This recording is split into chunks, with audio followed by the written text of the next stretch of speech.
Europe 1, il est 8h11. Il est fort ce Nicolas Barret. Thomas Soto.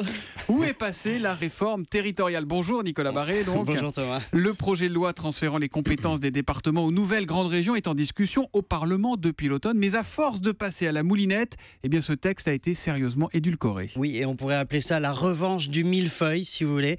Parce que c'est vrai que cette réforme était emblématique de la présidence de François Hollande. Elle devait être une des grandes réalisations de son quinquennat. Elle devait marquer l'histoire, redessiner la France, faire rentrer la France dans la modernité avec de grandes régions puissantes. Et bien, ce grand dessin est en train de faire pchit, en quelque sorte. Pchit, carrément, pourquoi vous dites ça? Parce qu'en fait, depuis que le texte est en discussion au Parlement, c'est-à-dire depuis l'automne, il est sans arrêt raboté.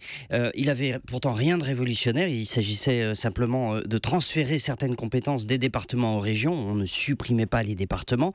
Mais petit à petit, les députés et les sénateurs départementalistes, comme on dit, sont en train de vider la réforme de sa substance.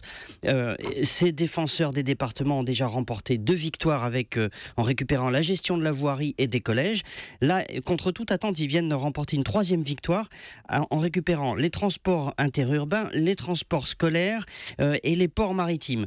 Et en fait, ces députés ont profité de l'absence de beaucoup de députés dans l'hémicycle pour faire passer ces amendements. Mais Nicolas, ça fait partie du jeu. En attendant, le vote n'est pas définitif. C'est toujours un projet de loi. Le gouvernement peut encore sauver sa réforme. Oui, bien sûr, mais ça montre quoi? Ça montre d'abord que la majorité des élus n'en veulent pas de cette réforme, qu'ils ne veulent pas remettre en cause le millefeuille territorial et qui ne partagent pas les objectifs fondamentaux de la réforme. C'est-à-dire, 1. Recherche d'économie d'échelle pour réduire la pression fiscale, parce que la France, on sait très bien, est suradministrée par rapport à ses voisins. Il ne faut pas se faire d'illusions, hein. Cette suradministration, elle permet aussi d'acheter des voix en distribuant des emplois publics. Vous savez qu'en ce moment, on critique la Grèce exactement pour cette raison.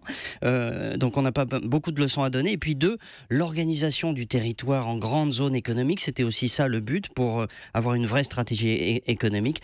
Et bien ça, c'est quelque chose qui risque de disparaître dans la réforme. C'est dommage, ça allait tout ça dans le bon sens. Et cette réforme est en train de s'enquister dans les couches du millefeuille. C'est bien dommage. L'édito écho de Nicolas Barret, directeur de la rédaction des Échos, qui revient lundi à 8h10 sur Europe 1. À lundi, Nicolas.